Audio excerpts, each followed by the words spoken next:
What is up, guys? Gonna wrap up this sermon. Shouldn't take too long at all. Might do some reading.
I wonder if there's a discussion of the White Witch somewhere in my library. I don't actually have the Chronicles of Narnia in here, but I've got other C.S. Lewis stuff.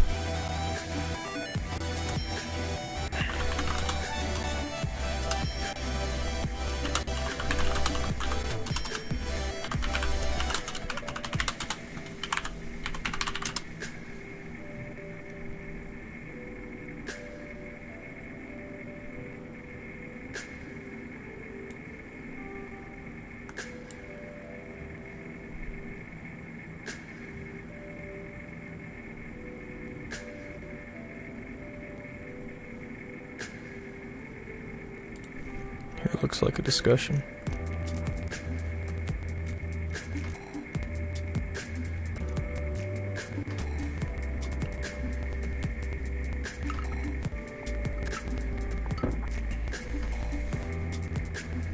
Man, this author says he read the trilogy of The Lord of the Rings cover to cover 8 times. I don't know that I've read anything 8 times, much less the trilogy of Lord of the Rings.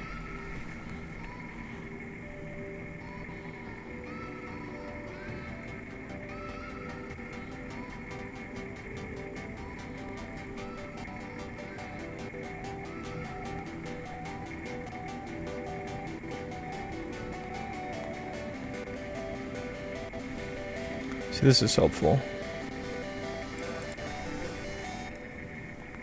But maybe I say that a little later in my outline. Maybe not as early.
So, I need one or two more examples of somebody winning when they thought they were losing.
Yeah, I'm gonna struggle, I think, to put together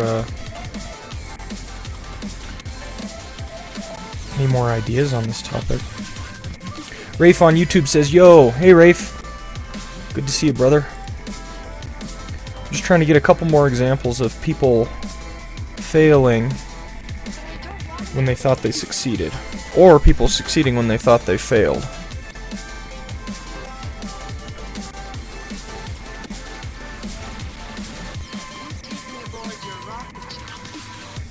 I think that'll round out the intro.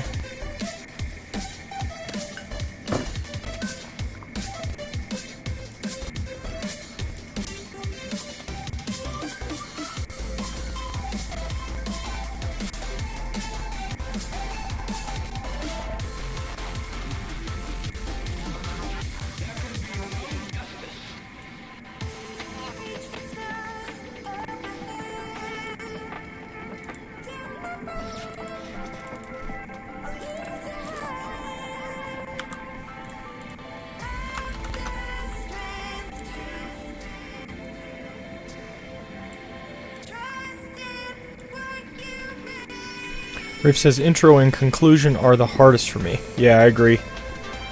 Not easy.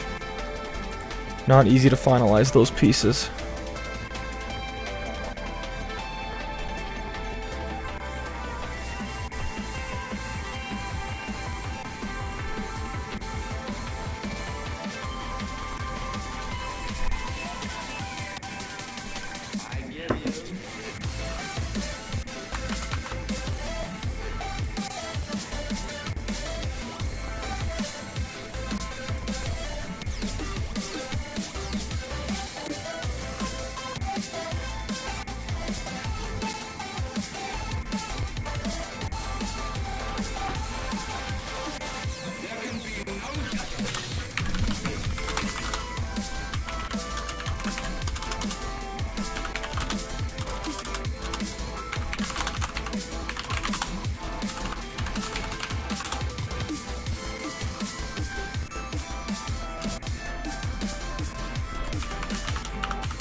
Let's see.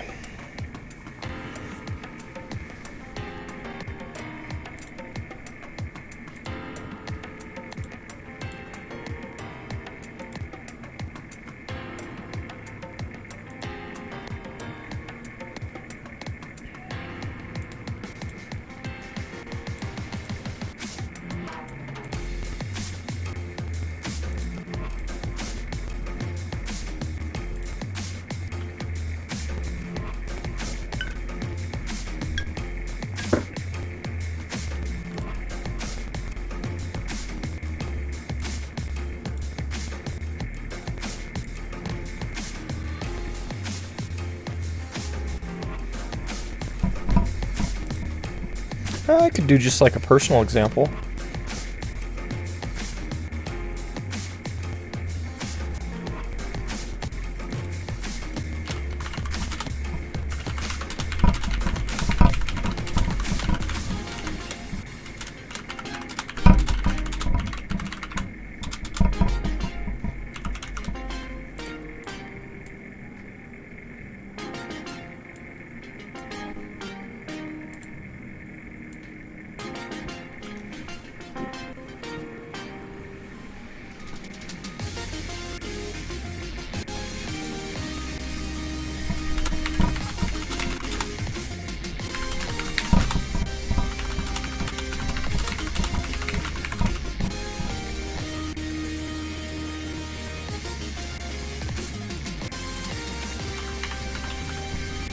I had a class in college, dynamics, that I struggled with so much, and the night before the final I got food poisoning.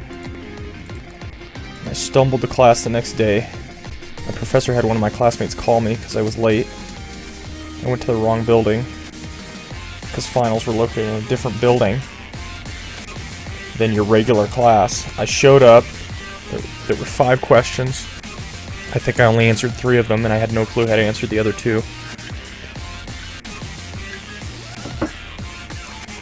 And I felt sick as a dog. And I walked away, and I had already had a bad grade in that class. And I left the classroom after it was done, and I thought I completely failed that. And I ended up getting a C in the class, which was enough to pass, which was enough to get me to my degree, which was enough to get me to where I am in my life. And so I thought I failed, but in reality, if I was looking at the bigger picture, I actually succeeded. And it's hard to determine the difference sometimes. So I think that'll work.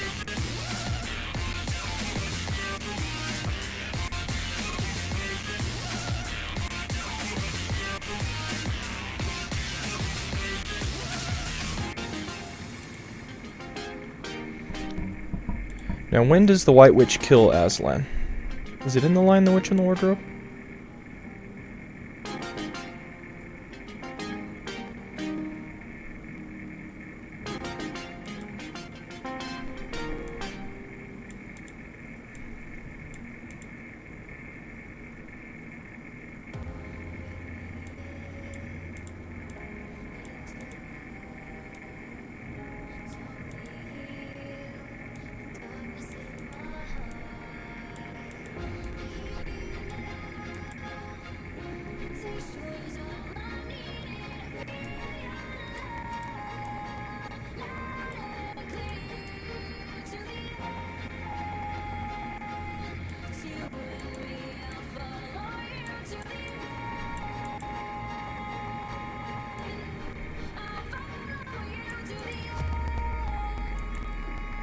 Yeah, looks like it's in the line The Witch in the Wardrobe, which is nice.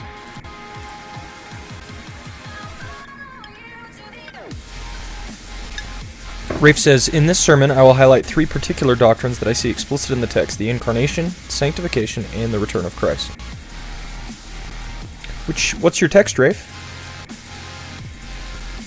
I think I'm about done here, so. Guessing you're still in Titus?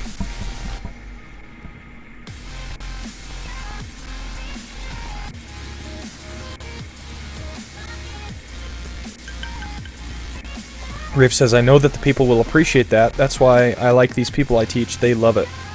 Yeah, I often have to check myself, Rafe, because I tend to think that people don't want to hear in-depth teaching at times, because maybe I think it's boring to them. But in reality, Christians want to hear the Word of God explained to them clearly, and they want to understand those deeper teachings, so I think that's great. Titus 2:11-15. For the grace of God has appeared that offers salvation to all people. It teaches us to say no to ungodliness and worldly passions, to live self-controlled, upright, and godly lives in this present age, while we wait for our blessed hope, the appearing of our and glory of our great God and Savior Jesus Christ, gave himself for us to redeem us from the wickedness and to purify for himself a people that are his very own, eager to do what is good. These then are the things you should teach, encourage, and rebuke with all authority. Do not let anyone despise you. Nice. There's a lot of meat there. So you said incarnation.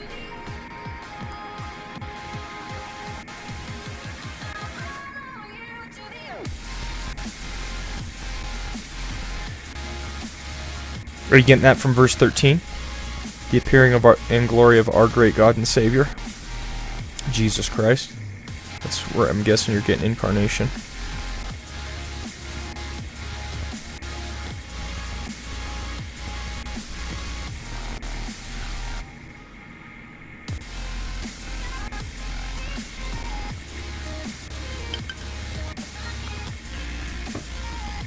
Sanctification teaches us to say no to ungodliness and worldly passions, to live self-controlled, so verse 12 has that clearly.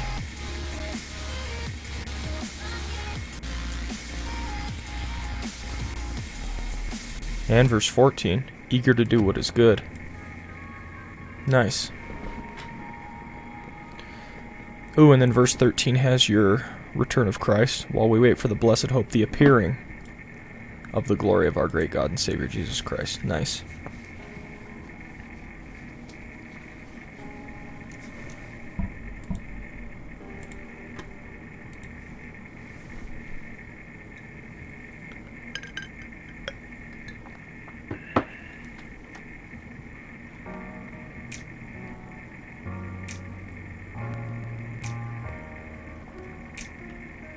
Resurrecting the Trinity. A plea to recover the wonder and meaning of the triune God.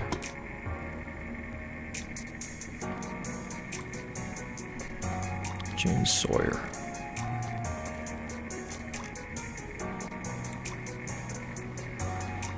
Rafe says, I'm only going to highlight them as I go. Yeah, they're nice thoughts, Rafe, and I think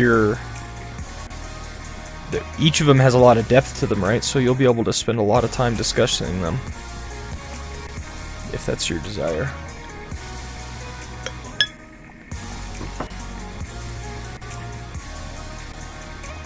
Nice.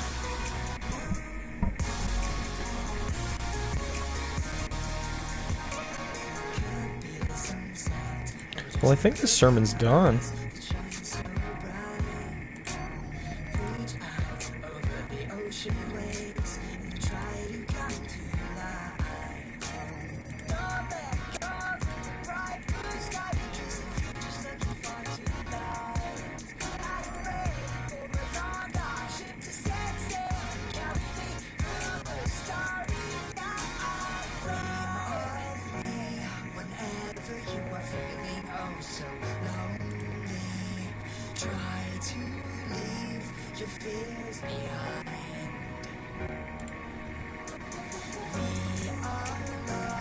Rafe is showing his outline. He says, verse 11, God's grace saves us from our sin. Nice. Verses 12 to 14, God's grace trains us to live godly lives. Nice.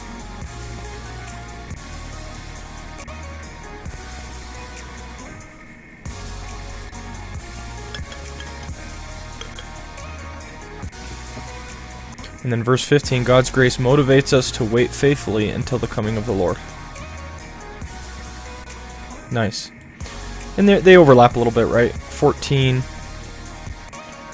has some of that waiting for the coming of the Lord. While we wait for the blessed hope, the appearing of the glory of our great God and Savior Jesus Christ. Rafe says wrong. I'm guessing he mistyped it.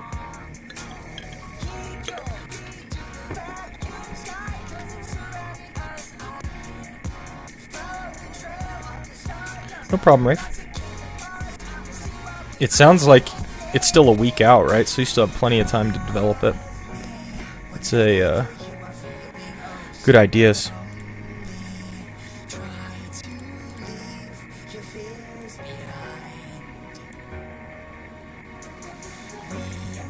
Yeah, I think that makes more sense, Rafe.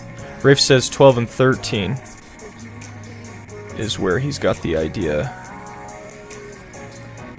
to train us to live godly lives, and then 14, wait patiently for the Lord. No clue what to do with 15. Yeah, and you don't always, Rafe, have to treat the text in versified fashion. Sometimes I skip around. Sometimes my point number 1 is verses 14, and then I'll go to point number 2, verses 11 and 12. You can move those ideas around as you need to serve your purposes. Your obligation is to say what the text says, but not necessarily to say it in the same way the text says it. And so that's a big difference there to recognize.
Yeah, Rafe, I think that breakdown looks good.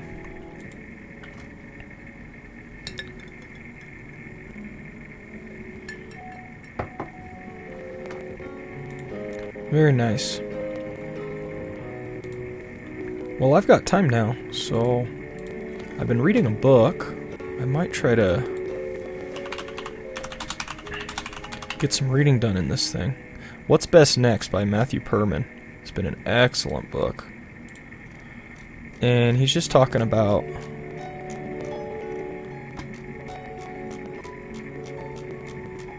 kind of organizing your life as a Christian for God's purposes. So I might just do some reading of that.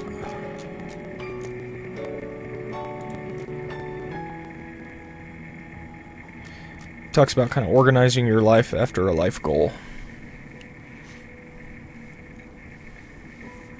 Let me see if this works.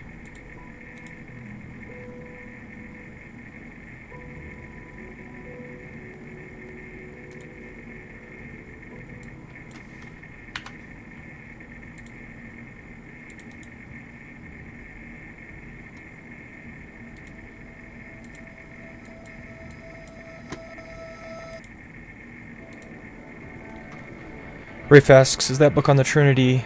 No, it's on... Here, I'll show you. It's really good. How the Gospel Transforms the Way You Get Things Done. Productivity. Do work that matters. What's Best Next offers a practical approach for improving your productivity in all areas of life. It will help you better understand why good works are not just rare and special things, but anything you do, how to create a mission statement for your life that works, how to delegate to people in a way that actually empowers them, how to overcome time killers like procrastination, interruptions, and multitasking by turning them around and making them work for you, etc. So it's just been a good book on, I guess, productivity, but it's cool because it addresses the topic of productivity from a Christian perspective.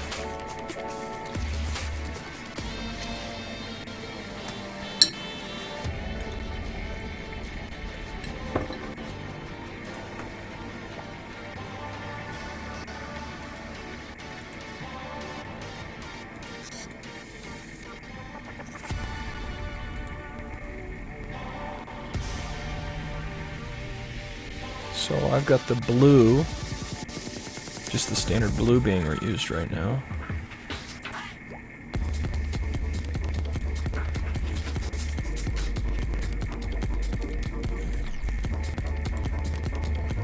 And I'm actually going to use this book as a framework for some of my leaders to help them a little bit with some of their ministry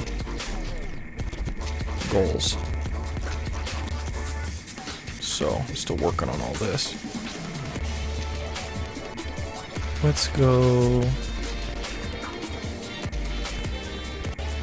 highlighting. I want to make sure I set this up well. Shortcut key.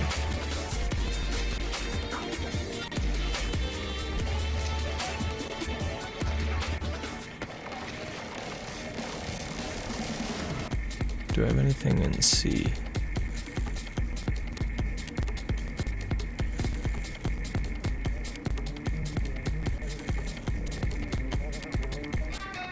I'll just put this as B for blue. Perfect. Let's see how it works. Yeah, perfect.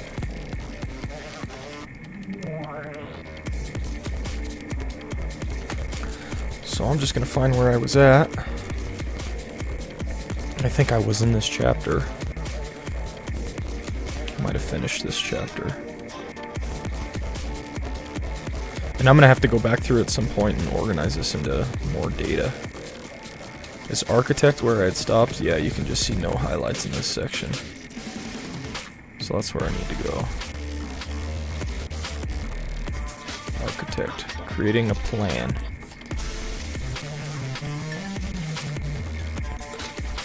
I wonder how this will sound if I have him read to me. Read aloud. Let's see how that goes. Architect. Create a flexible structure. Living by your own creative tendencies, rationalizations, and emotional whims will not suffice. Your perspiration will come only from organizing your energy and holding yourself accountable with some sort of routine. Scott Belsky, making ideas happen. The first step in dare, define, and us in the realm of personal leadership, discovering and determining what the most important things are in our lives. While this is a critical step in becoming productive, it's not enough, because systems trump intentions. You can have great intentions, but if your life is set up in a way that is not in alignment with them, you will be frustrated. The structure of your life will win out every time. The key to effectiveness putting the most important things first is knowing what is most important and then weaving it into your life through simple structures and systems. This is the arena of personal management, that is, the practice of putting the most important things first in your life. This brings us to the second step in dare, architect.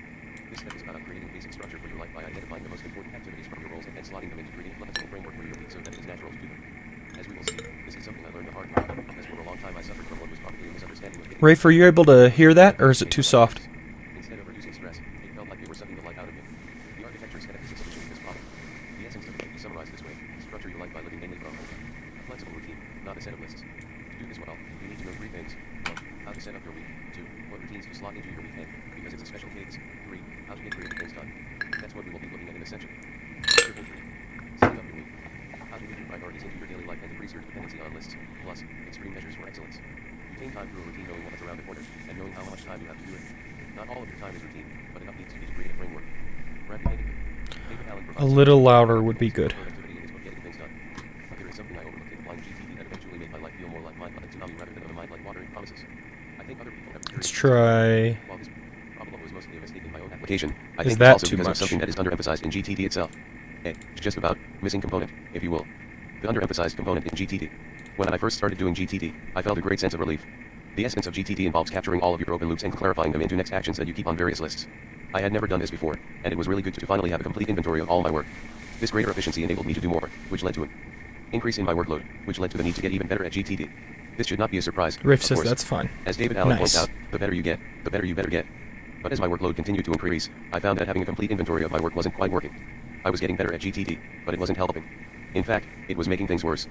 I found that it took a lot of time to keep the full inventory of my workload up to date. But there was another, far more painful, effect. I felt I always had to work on my lists. There was so much to track that my mind just couldn't wrap itself around it all. I felt I had a massive inventory of actions to take with no time in which to do them. And so the lists, which were supposed to relieve my stress, were creating even more stress for me. On top of this, and paradoxically, I would go for long periods without working on any of my lists. I would just ditch the list and do what I knew needed to get done. What a strange reality this is, feeling like you always need to be working on your lists, but hardly ever actually having the time for them. My solution for a while was to organize them in different ways. It wasn't a long-term solution. That's when I realized that just having a catalog of the things I do is not enough. I also needed to have some sort of routine, or framework, into which everything fit. I needed time to work on my action lists. A basic but flexible schedule for the work provides this time. And that's the missing component. What? You need a basic schedule. The issue is not that GTD gives no place to a schedule. The problem is that it doesn't show you how your lists and your schedule relate specifically. Without clarity on this, I found that my lists were always fighting against my schedule. The key insight for me was when I realized that my next action list had to be connected to my schedule in some way. We will see this by looking at the 4 reasons you need to have a basic schedule. 1. People work best from routines, not lists, or be like George Washington. This finally stood out to me one summer while I was listening to a biography of George Washington on a bike ride. The author was describing Washington's routine after his presidency, and what stood out to me was that he didn't have any lists. He would get up at 5 a.m. and give assignments to his workers. At 7 a.m. he would have breakfast, and then he would ride around his farms on horseback for about 6 hours, assigning tasks, inspecting things, visiting people, and doing other tasks to keep things running smoothly. He would have dinner with guests at 3 p.m., head into his office for 2 hours at 5 p.m., writing letters and reading 1 or more of the 10 newspapers to which he subscribed, and come back out at 7 p.m. for tea with his guests. He and Martha would retire at 9 p.m. Washington got an amazing amount of work done, but he didn't operate from a bunch of lists, just a simple routine. And that is just as true today. People actually operate best from a routine, not a set of lists. This principle can easily be obscured by how easy it is to rely on task and action lists as a means of tracking projects and deadlines. If you have all those lists or hear that you should create them, it's easy to end up thinking that the list should govern your actions and day. But they shouldn't. A basic routine, governed by your mission and roles, is the framework within which you should operate. This is not to say that there is no place for creating lists. But the lists we make shouldn't operate on their own. Farms on horseback for about 6 hours. Oops. Farms on horseback for about 6. Farms on horse. Let's Actions see. and day. There But we they go. shouldn't. A basic routine, governed by your mission and roles, is the framework within which you should operate. This is not to say that there is no place for I creating shouldn't lists. scroll, I should But let the it lists we make scroll. shouldn't operate on their own. They should support our routines, and the routines, in turn, can create the time we need to do the things we categorize in our lists. 2. A basic schedule helps keep you from massive overload. I speak from experience. Another problem I had with GTD and relying chiefly on lists is that I always ended up trying to do far more than I had the capacity to do. Because I had this big mass of projects and actions, without a clear schedule that governed how much could fit, I just kept trying to do everything on my lists. There was no sense of proportionality. I'd do as much as I could each day and then I'd stop. This can lead to overcommitting to projects and responsibilities. What I failed to realize is that time is like space. Imagine that you are organizing your closet. It's easy to see what you have and compare it with the amount of space available. If you have more stuff than will fit, you know you will have to get rid of some things or find a different closet for them. Time is just like that, but we often miss this because it's not visible like the things we put in our closets. We do see this visually on our calendars. But project lists and action lists don't represent the quantifiable amount of time they will take. So we don't easily see when the tasks on our list extend far beyond the time we have. If you have a basic routine, however, it helps make your actions more tangible and forces you to consider where and when they will fit. How popular blogger Tim Challies gets things done. I recently asked Tim Challies, popular blogger at Challies.com and author of several books, how he organizes a typical day when he blogs, reads, prays, spends time with his family, and gets his work done. Here's what he said. At present I have 3 different varieties of work days. Mondays I tend to take the morning off and spend it with my wife. All the kids are in school, giving us time to go on a date that doesn't require paying for babysitting. Then I spend the afternoon working and preparing a few blog posts. Tuesdays and Fridays I typically spend in the church office. I tend to leave early in the morning to avoid traffic, so I head home by mid-afternoon. Wednesdays and Thursdays I dedicate to my work with Ligonier Ministries, working roughly 8 until 5. Devotions come before the workday and family time comes after. I can't say that I always get the balance right, but I certainly do try. It's the rare day when my wife and I do not spend 8 p.m. until bedtime just hanging out and spending time together, even if that just means we're sprawled out on the couch together reading. 3. A basic schedule enables you to integrate all of your roles. Creating a basic schedule is not difficult. In line with our core principle of putting the big rocks in first, you simply identify the primary responsibilities from your roles that won't happen just by keeping them in mind but that need to be given concrete time. One of the best examples is the responsibility of spending time with your family. It might be tempting to say, that is so obvious, it comes naturally and will happen on its own. In generations past, this might have been so. But today, with our always-on society and our ability to work anywhere, anytime, it is easy for family routines to disappear. They are often crowded out by other demands despite our best intentions. Hence, one important routine is to define specific, focused time in the week to be with your family. For me, this normally happens from 5:30 p.m. until bedtime every night. While I'm often with my family at other times as well, this gives me a mechanism to protect that time even when my action lists are spilling over. Without a basic schedule in place, it is easy for certain roles and responsibilities to be crowded out of your week. Again, good intentions aren't enough. As you begin to schedule your time, you'll find that you can't schedule a specific time for everything. You'll also need to leave some room for spontaneity. But you will want to make sure your core responsibilities actually happen, and to do that you need to create time for them every week. For a basic schedule enables, rather than hinders, creative thinking. We might be tempted to think that creating a basic schedule will bring rigidity and crowd out or restrict our creative thinking. But it's actually the opposite that is the case. Scott Belsky, founder of Behance and author of Making Ideas Happen, Overcoming the Gap Between Vision and Reality, rightly observes, structured time spent executing ideas is a best practice of admired creative leaders across industries. It is the only way to keep up with the continuous stream of action steps and allocate sufficient time for deep thought. Having a basic routine channels your ability to focus and protects time for creative work and work that requires sustained focus and concentration. If you leave yourself to the whims of inspiration, you will never get to your work. But when you have a routine in place, you will often find the inspiration you need to get your work done. By all means, harness your whims when they do come. But don't wait for them. How? To set up your week. So how do you structure your week so that your most important responsibilities are woven into the fabric of your life? You create a prototype week and time map. A time map is another name for your weekly schedule. Instead of starting from scratch each week, you divide your week into time zones, each representing the main roles and responsibilities of your life. You don't need to be too detailed here. In fact, getting too detailed might backfire. And you don't need to make every day the same either. You just need a basic template that represents your main roles at a high level, and provides zones for a few specific recurring routines. The chart on the next 2 pages provides one example. Sunday, Monday, Tuesday, Wednesday, Thursday, Friday, Saturday. Goal. Family/rest/spiritual. Accomplish week/meetings. Accomplish week/meetings. Project/development. I'm going to turn him off Family. for this piece. 6 a.m. So he's got this chart.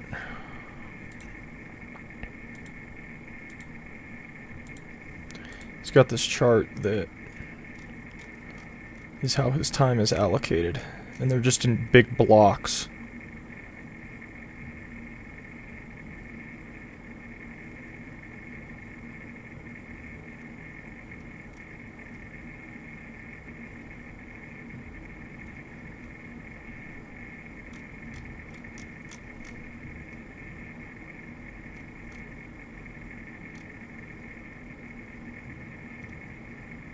Interesting.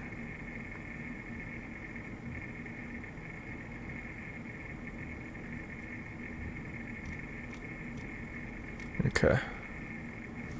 What we'll do is we'll restart him now.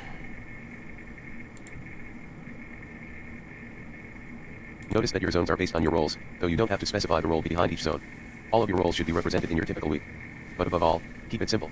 For example, you might have a routine to check your email at noon and 3 p.m. Don't add these slots on your time map, or your time map will get too cumbersome. Those routines should just be on autopilot. You can specify a theme for each day, which can be helpful, and specify the major area, individual, work, family/other, along the left. Oh, okay. I see. Michael Hyatt has an excellent example of a time map on his blog, including a template you can download if you need additional help with this. You won't follow your time map exactly each week. When planning the upcoming week, for example, you might decide that it will work best to take Wednesday afternoon, which you ordinarily leave open to respond to emails, for project time. That's fine. Again, the point is that you have a basic framework. You can adjust the specifics in any given week as needed. One especially helpful benefit of the time map is that creating these activity zones will enable you to keep your related tasks together. Putting a basic schedule in place kept me from feeling like I had to always be doing something on my next actions list.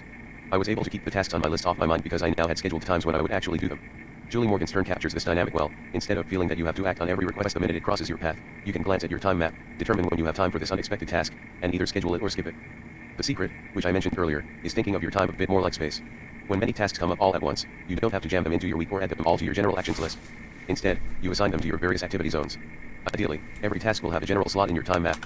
As we will see in the next chapter, the next step is to develop workflow routines for different time zones. Some of the major routines even have their own zone all to themselves, your daily workflow and your weekly workflow. And of course you will likely have other routines that fall into the broader work zones, like work, but that aren't represented specifically on the time map. In the end, the best thing you can do is create a time map that is easy to remember so it becomes automatic and natural to the way you live. Not having to refer to it all the time will make things much easier. How does the president schedule his day?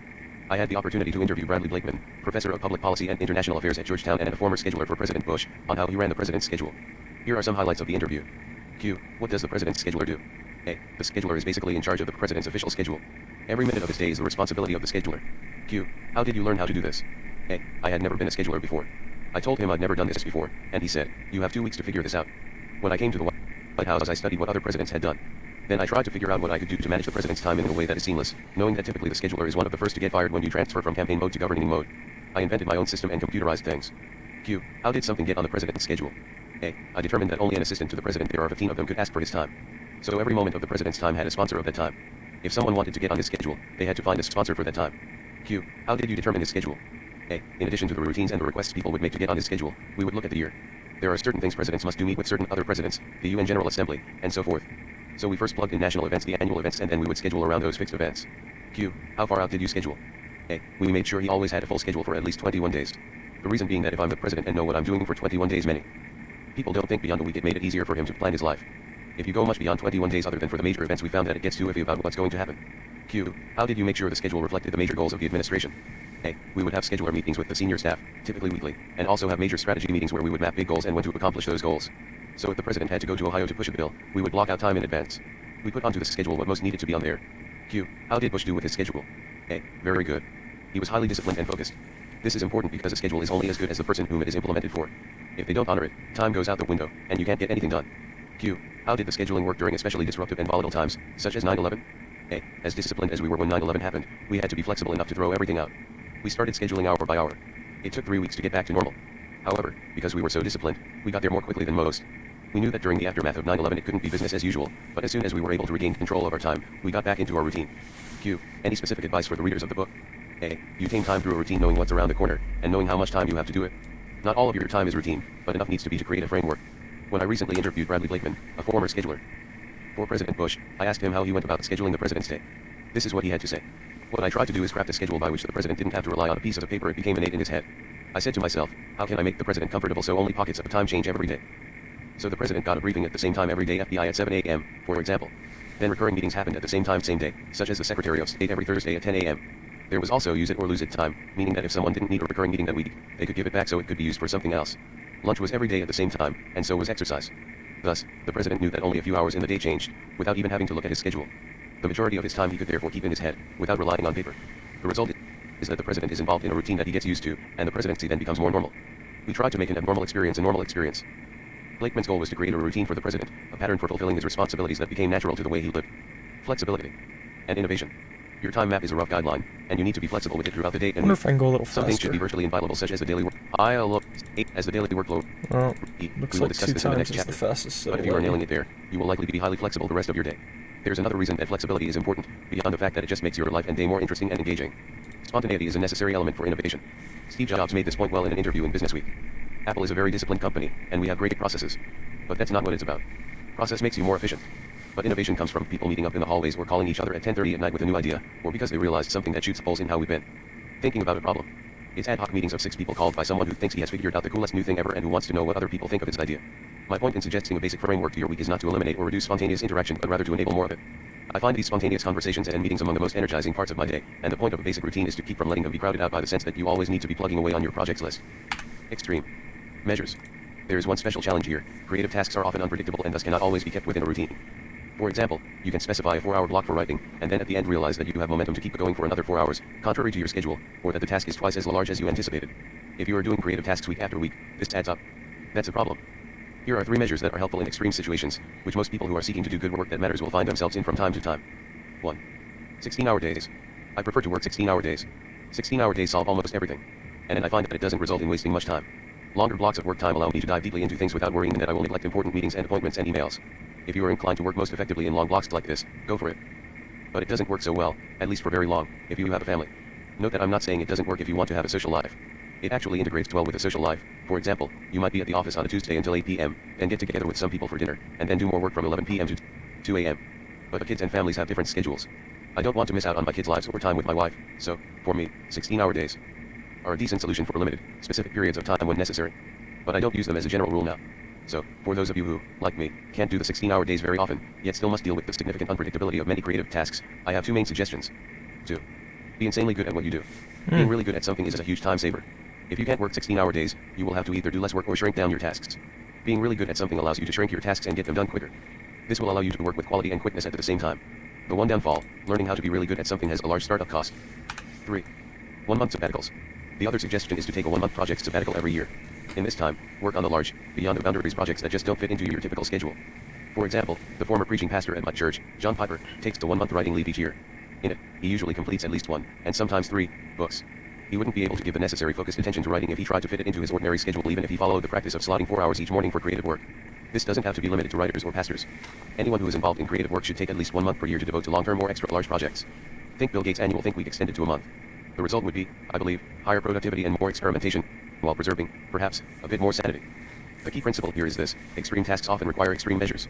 Think creatively not just about your work, but also about how you do it. And if it really matters, you should be able to find the time to do it well. The box. Core point. You need to create a structure for your week and have some basic routines in it. Core quote. Structured time spent executing ideas is a best practice of admired creative leaders across industries. It is the only way to keep up with the continuous stream of action steps and allocate sufficient time for deep thought. Scott Belsky. Immediate application. Create a time map. Or review and update yours if you already have one. Driving it deeper. If you find that your creative work is relatively unpredictable, consider an extreme measure like an annual 1-month creative sabbatical. Chapter 15. Creating the right routines. Alright, I like that. So, let's start a Canvas document. And I'll just make a time map right now. Time map. Grid might actually be good on this one. You know, I'll just go Monday.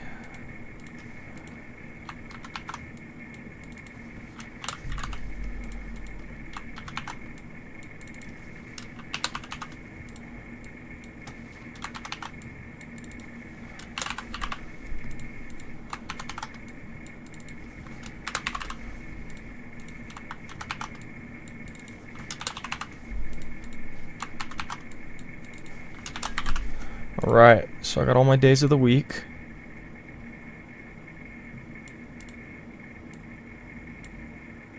Let's see if they fit well on here.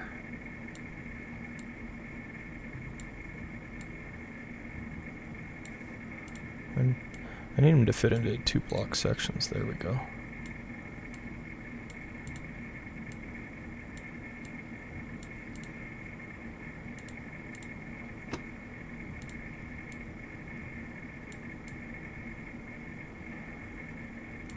And then I need to leave 2 blocks in between instead of just one.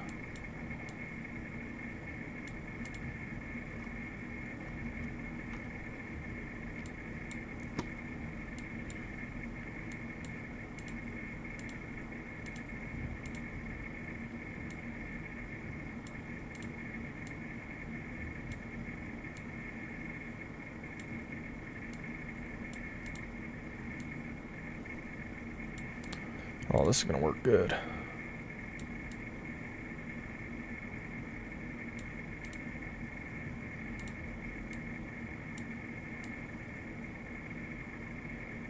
So I can't quite go that far.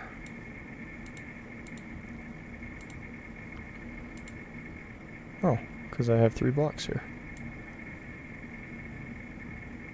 Boom, boom, boom.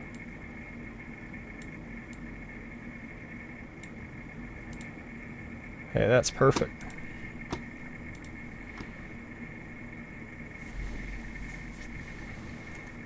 Now, let's see, I have 1, 2, 3, 4, 5, 6, 7, 8, 9, 10, 14, 15, 16, 17, 18, 19.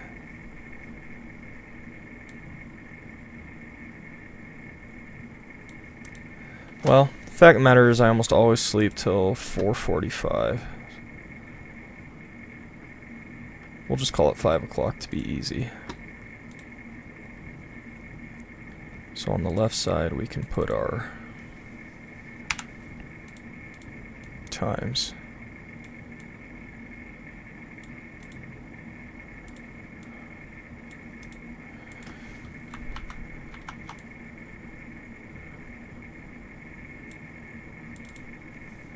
Six. Now will that work? 7, 8, 9, 10, 11, noon. 1, 2, 3, 4, 5, 6, 7, 8, 9. Yeah. So actually I'll start this at 4 because I'll just be sleeping the rest of the time. 4, 5. And I'm sure there's an easier way to do this, but I just like working in Canvas. 6.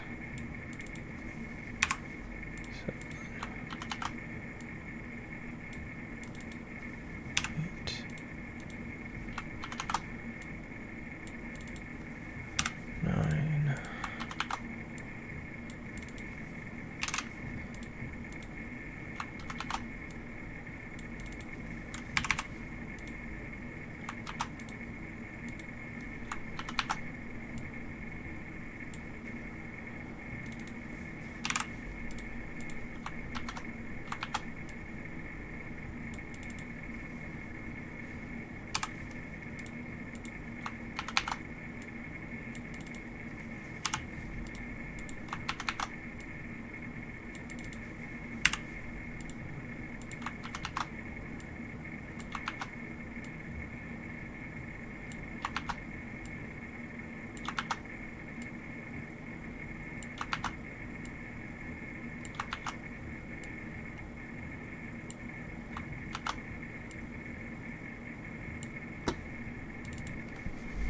4, 5, 6, 7.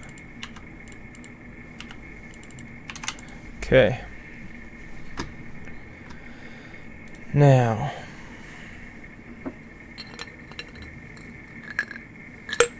I'm gonna get some more water. I'll be right back.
Alright, I'm back. Rafe says he's going to get his work schedule. Nice. Yeah, I think this is a helpful exercise. So Mondays, well, all days I essentially need to wake up right about here. So I'm going to make a sleep block. Sleep will be blue, I guess.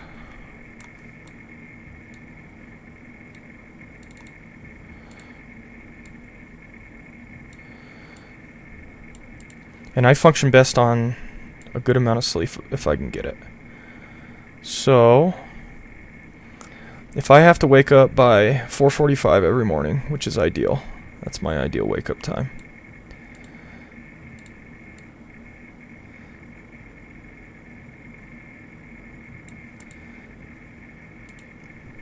If I have to wake up by 4:45 every morning, then what are my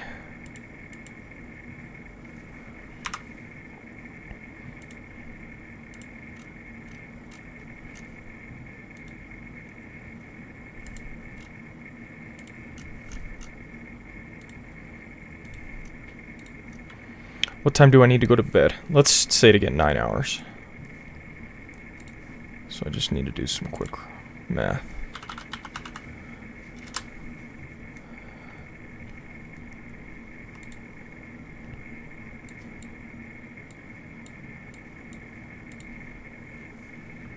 Let's assume it were 5, and then I'll just add 15 minutes. To get 9 hours of sleep if I'm waking up at 5 in the morning. So midnight to 5 is 5 hours. Midnight to 5 is 5 hours. Midnight, 1, 2, 3, 4, 5. Yeah. So that means I need to go to bed at 8.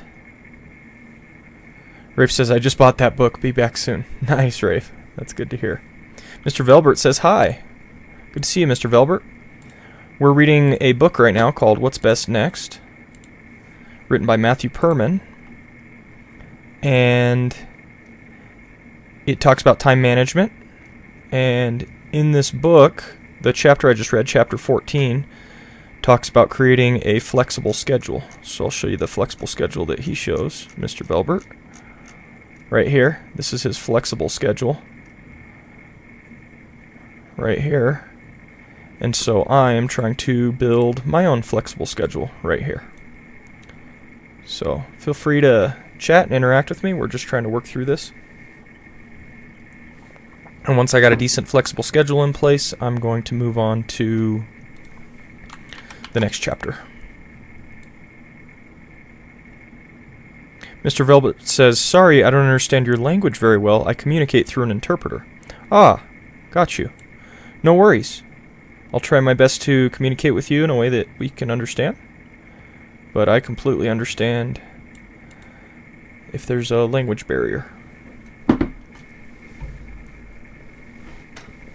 So let's see, if I go to bed at 8, so I need to be sleeping from 8 to 4:45. In fact, I need to sleep from...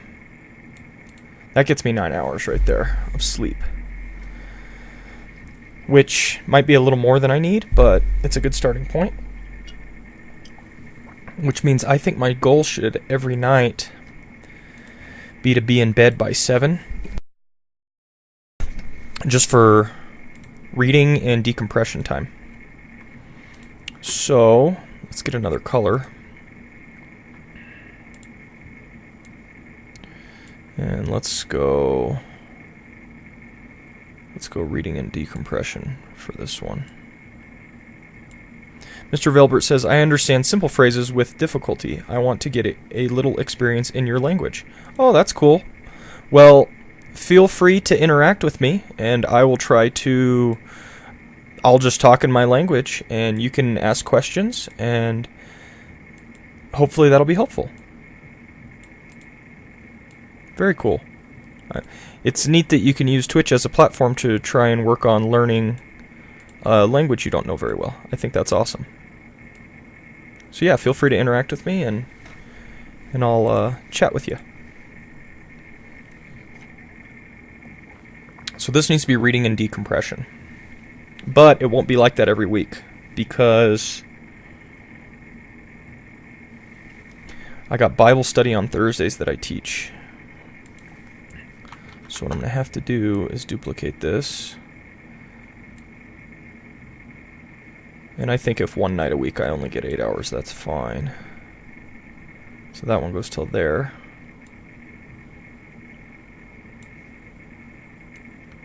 Again, this is ideal scenario.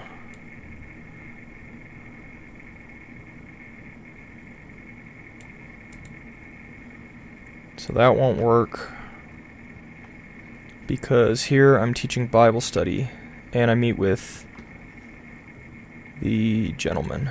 So I am going to go with this, and this goes clear up till here.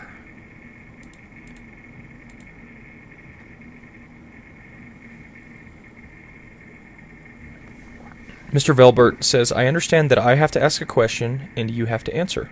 Yeah, that'll work. You can go ahead and ask me any question you like.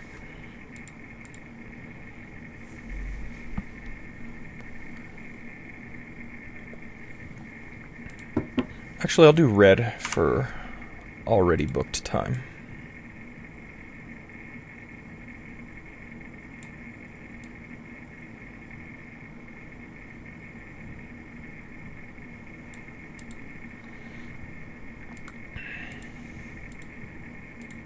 So let's see. I might need some more colors.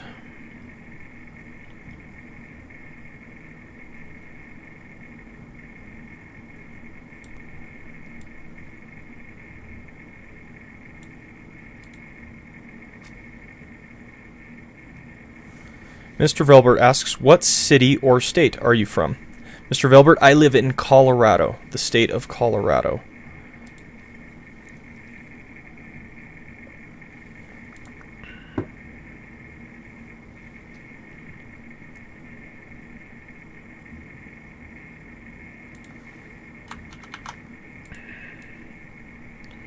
Now, is this one right? This needs to be 10 hours. So if I go 5, 6, 7, 8, 9, 10, 11, 12, 1, 2, 3. 5 to 3 every day is 10.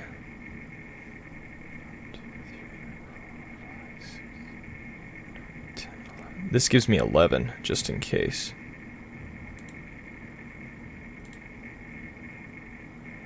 I think that works. That gives me a little more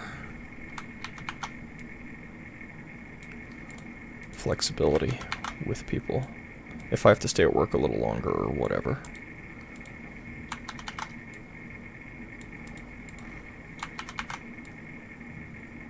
Ooh, and then I don't work Friday, Saturday, or Sunday at my secular job. Nice. Mr. Velbert asks, how's the weather in your state, Colorado, right? Yes, I live in Colorado in the middle of the Rockies, and so it's cold and snowy right now. In general, the weather's pretty good, but right now it's a little colder and a little snowy. Good question.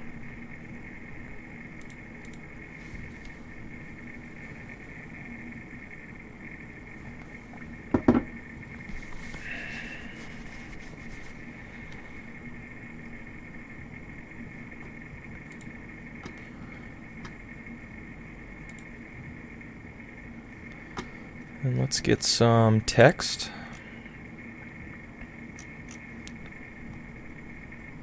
I can probably just use this. Make some big sleep ones.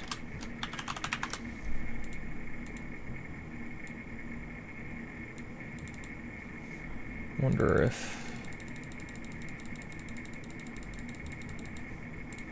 I think that makes sense.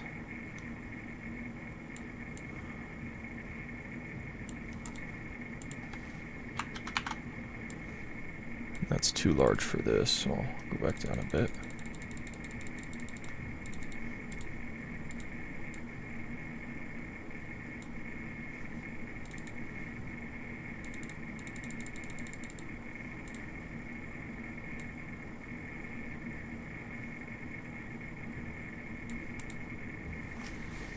Mr. Velbert asks, you said it was cold and a little snow. Am I right? Yes, that's correct.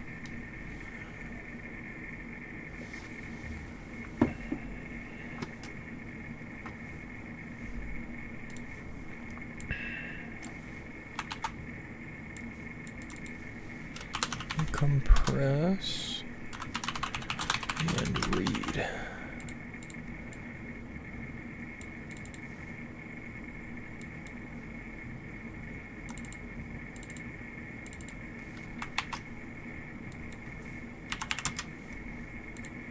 Is that too big for this? No, that works well.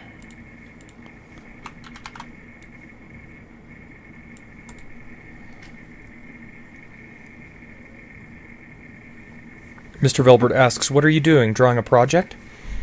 I've been reading a book called What's Best Next, and in the book, in chapter 14, the author talks about setting up your week, how to set up your week. And the way he talks about it is he gives a chart here of his week and shows how it's set up with broad strokes in there. I'm trying to do that same thing, but for myself. So I'm setting up my week for how it will typically go for me.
Now work, I don't want to go into too much detail, but that's going to be meetings.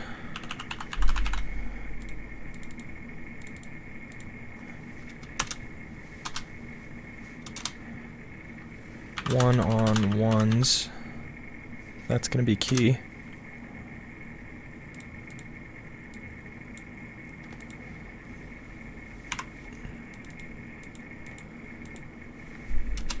Tours.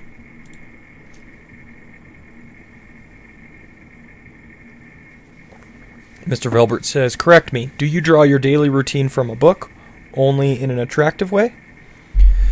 The book gave me the idea to draw my daily routine, but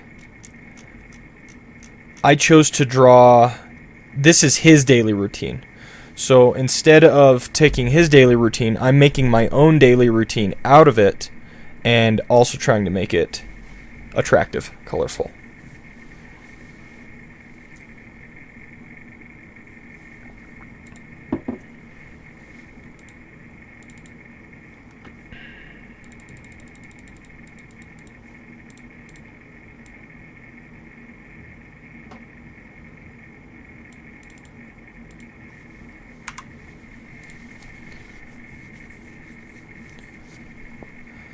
Go to meetings, I do one-on-ones, I do tours.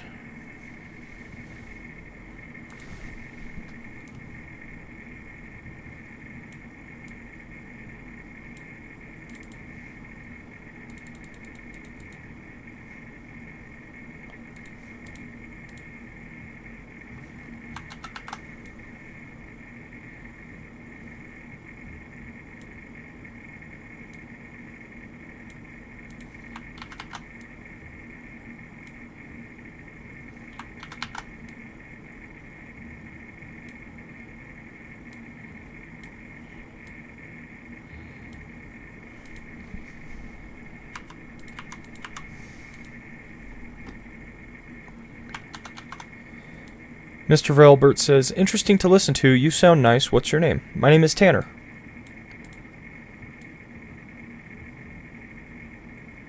Pastor Tanner.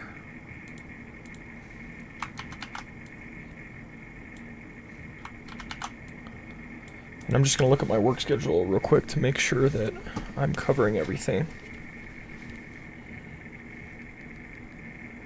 Rafe says, okay, back. Good to see you, Rafe.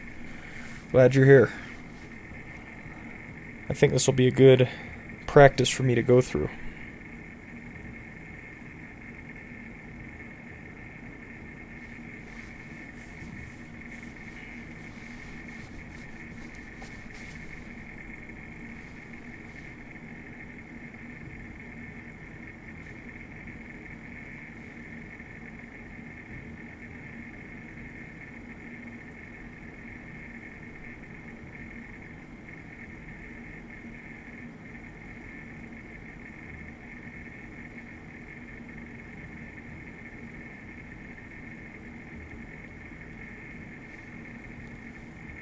Let me check one more calendar I have.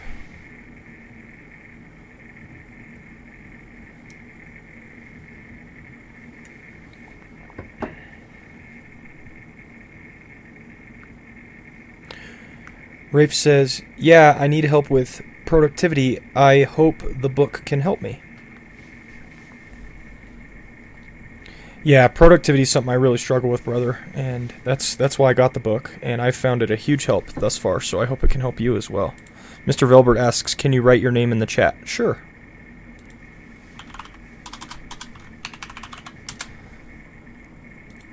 There you go, Mr. Velbert.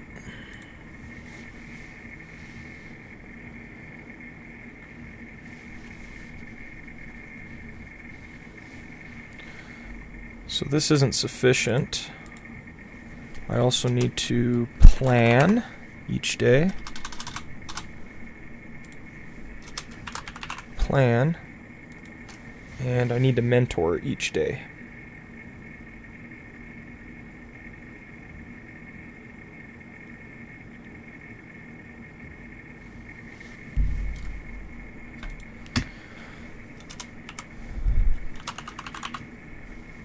And then that should summarize most of what I'm trying to do These are my big tasks each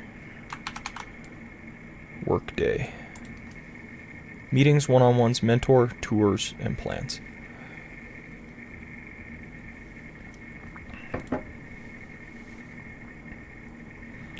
Rafe asks, does the book recommend a planner or something like that to get? You know, I haven't seen it talk about that yet, but I'm only just getting into the section where it's talking about how to do it in detail. He's got a toolkit at the back. And he might have, he's got recommended reading, online toolkit, learn more, pass this on. He's got some items in the back, but I haven't run across that yet, and I have read 200 pages at this point, so I don't think he does, Rafe. I don't think he has anything on that. Mr. Velbert asks, how old are you? I'm 31 years old, Mr. Velbert.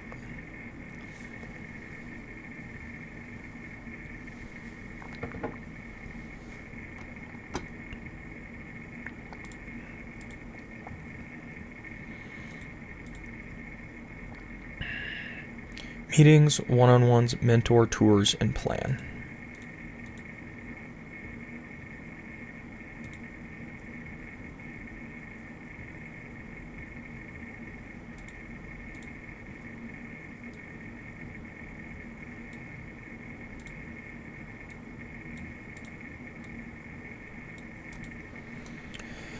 Okay, so I'm already starting to see Thursdays are shot. I have almost no time on Thursdays.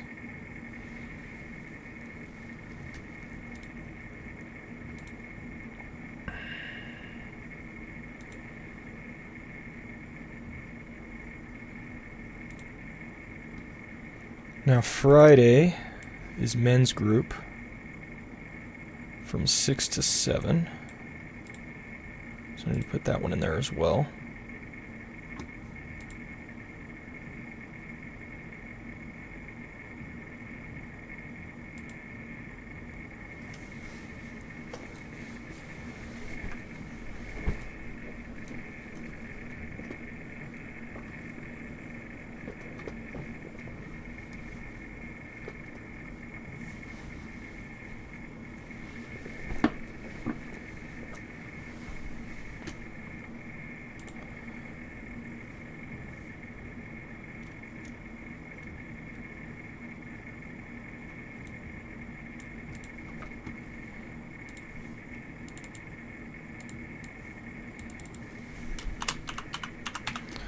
Men's group.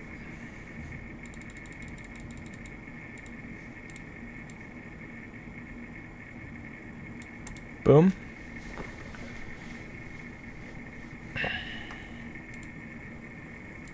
The other ones that are shot is essentially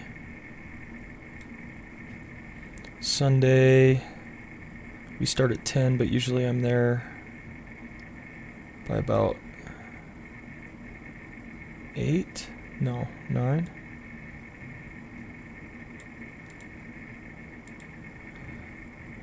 And this is a typical week that's going down.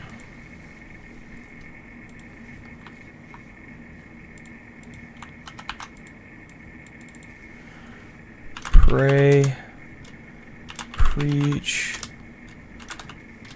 lead, something like that goes in here.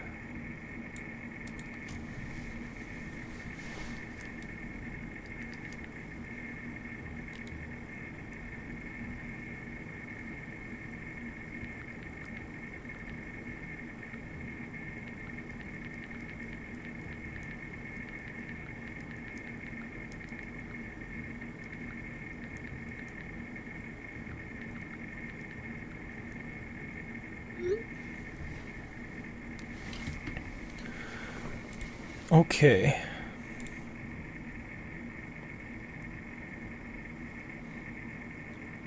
I mean, this is a typical one. So now the question is, what am I going to do with my free time each day? Because I've got here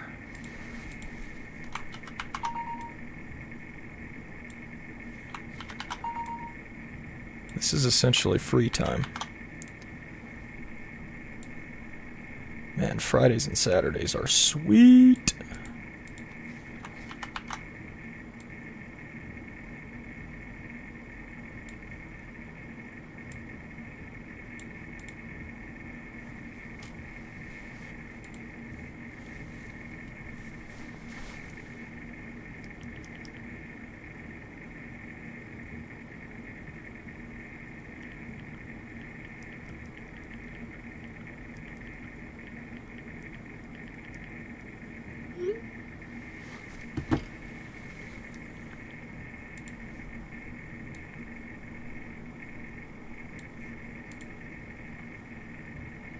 I like this yellow for the decompress and read, and I think I need to be doing that Friday mornings.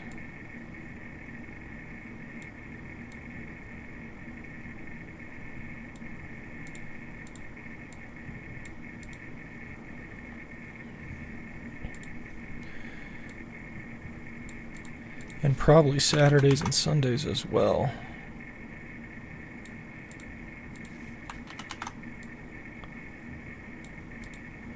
So these will be kind of like prayer and devotional times. Now, the obvious question is, how do I fit these things into my weekdays?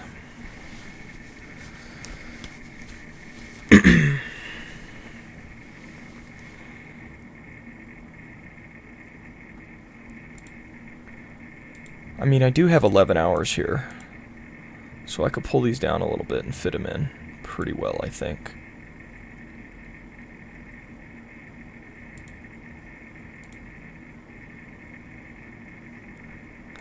I don't want to get up at different hours on the weekdays versus the weekends. I don't think that's helpful.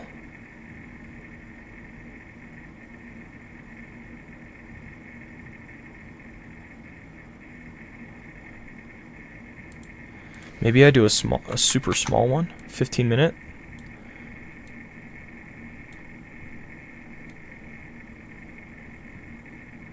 Each day. And just pull this down.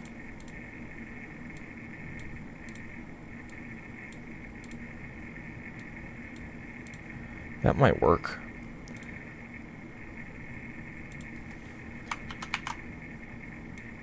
I know it seems super small, but I can't do everything on every day. There's got to be some...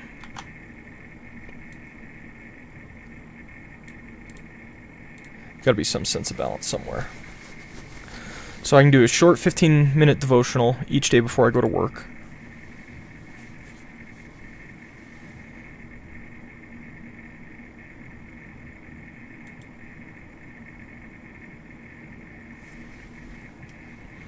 And then I can do longer hour devotionals on Fridays, Saturdays, and Sundays. I think that's good.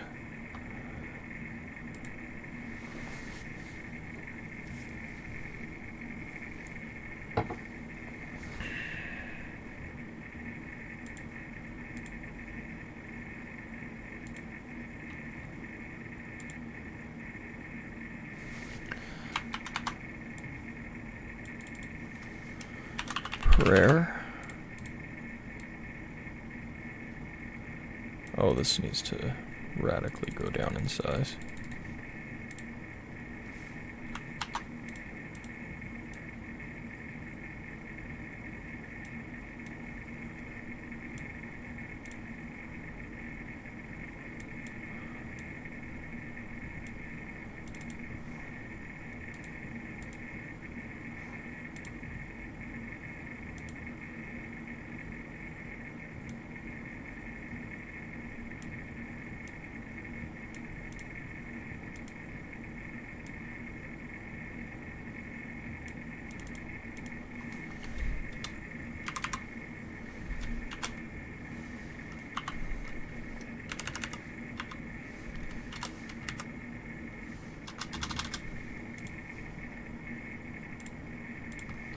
So I'll do small devotionals each day.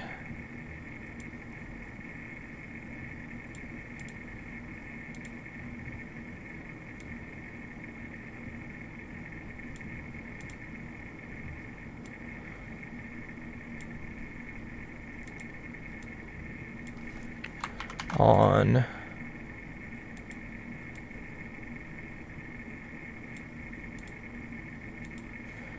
Monday to Thursday.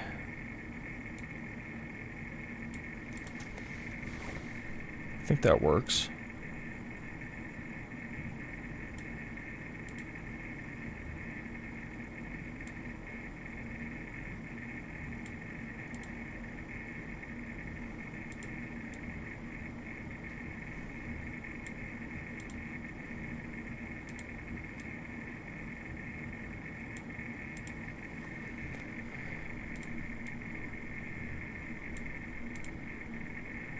I like how this is turning out.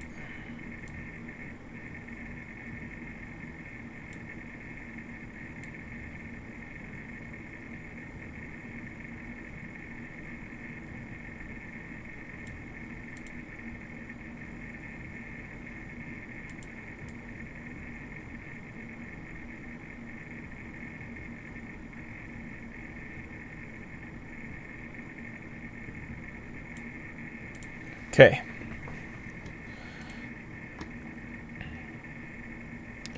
And here I can do, oops, here I can do pray and read.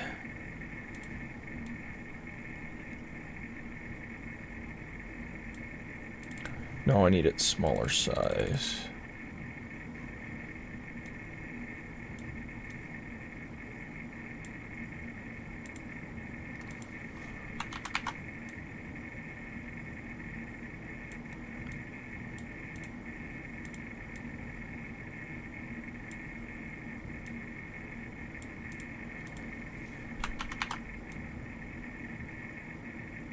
Boom.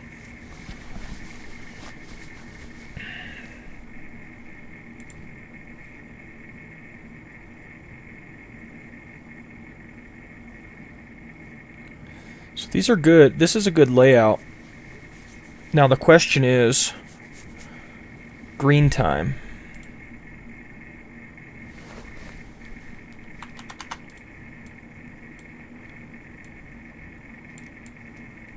It's probably not best to put green time right before church.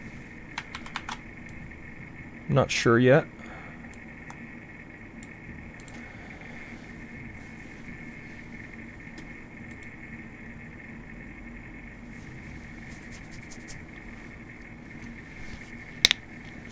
I'll figure that out later.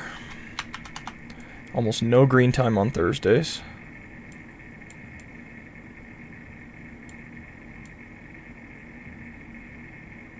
So Thursday's my roughest day of the week, bar none. That's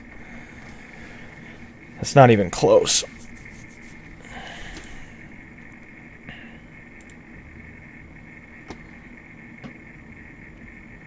And this is good size, I think. And what are the tasks I need to be accomplishing? I need to be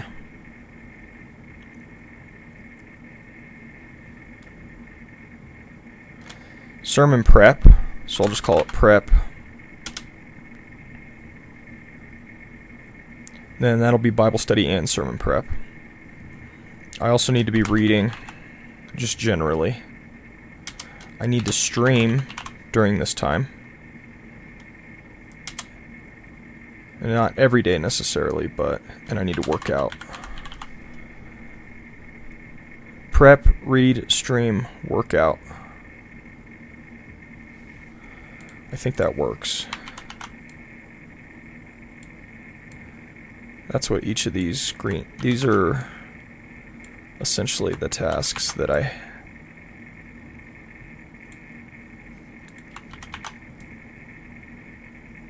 have each day.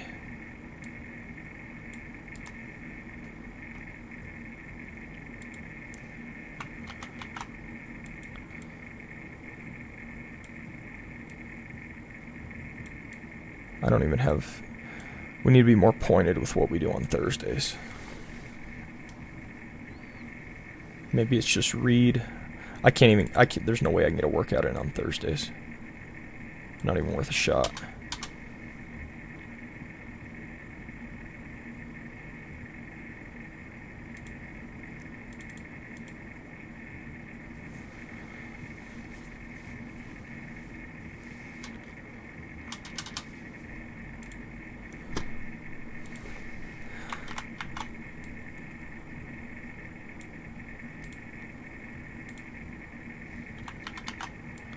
This might work, actually. Okay. There it is. I like it.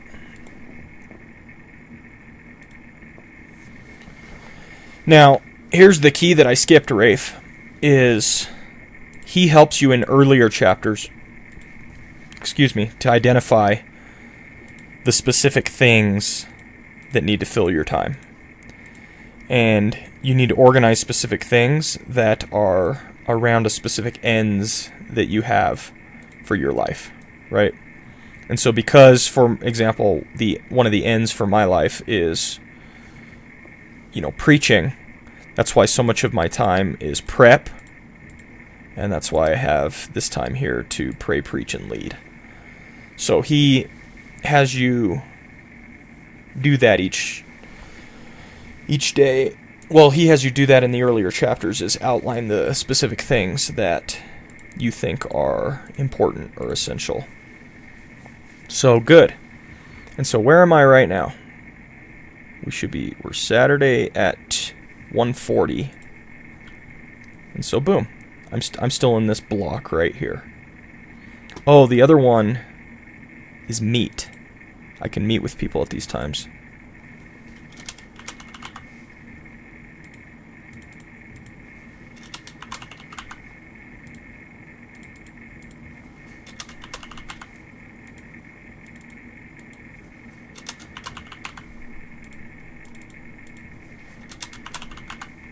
If they need to. Boom. Okay, that's pretty good. I like that. Rafe says, yeah, prep time is essential for me as well. Yeah, exactly. And he talks about that in other stages of the book. He talks about all the, because we all have this same block. I can get rid of this now. We all have this same block, but the question is, what are we going to put into this block, right? And so this is my 40 to 44 hours a week secular job that I have. This is prepping for my church job, right? These are a couple events that we have each week as the church. This is personal devotion, and then in here as well, this is some of my personal growth and development time.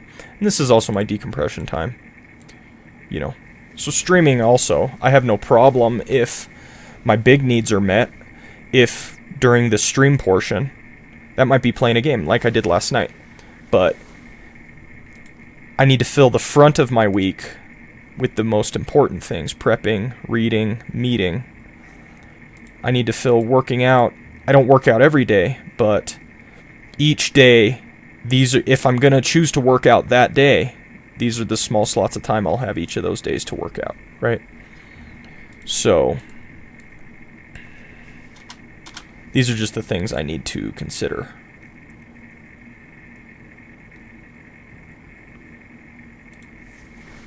I like it. I think it's a nice schedule. Gives me plenty of sleep. Gives me a lot of time at work to get all of the goals I need to accomplish at work. It's got prayer and devotion time built into each day. Boom. So, I like it quite a bit.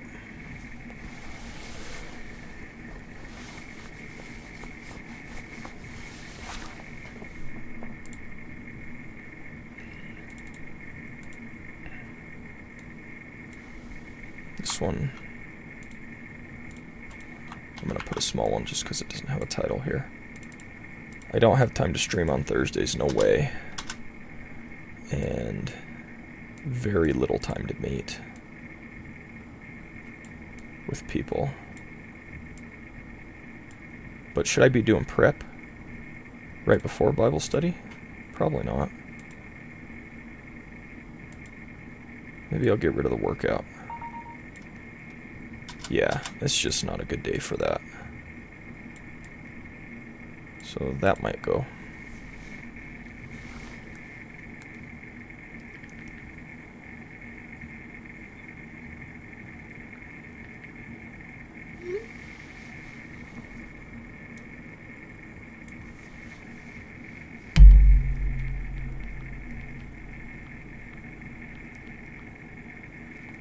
So what chapter was this? Was this 14 that I just read?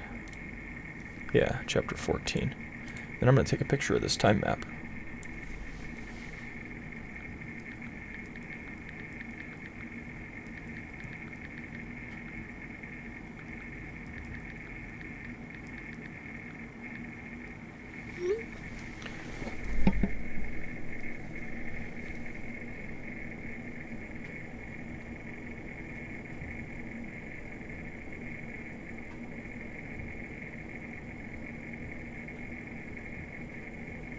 Perfect.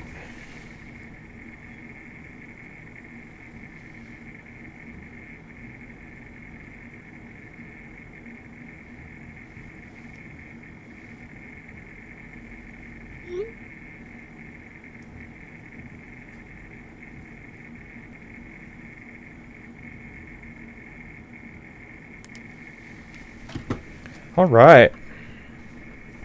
So I got my time map done. That feels good. Should I start the next chapter? Let's see, how long is this section?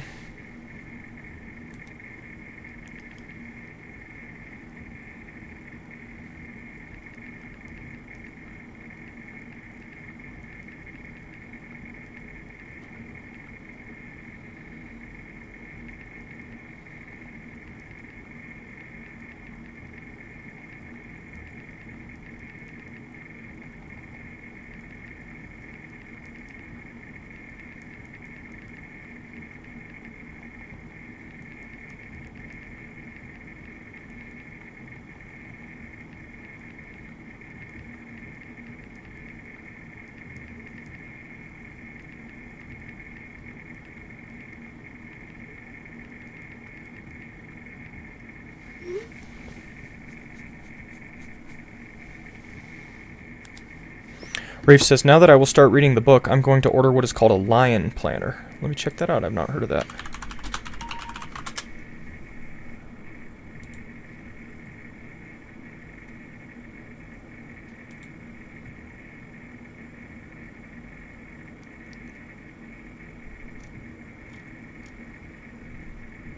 Man, it's got amazing ratings.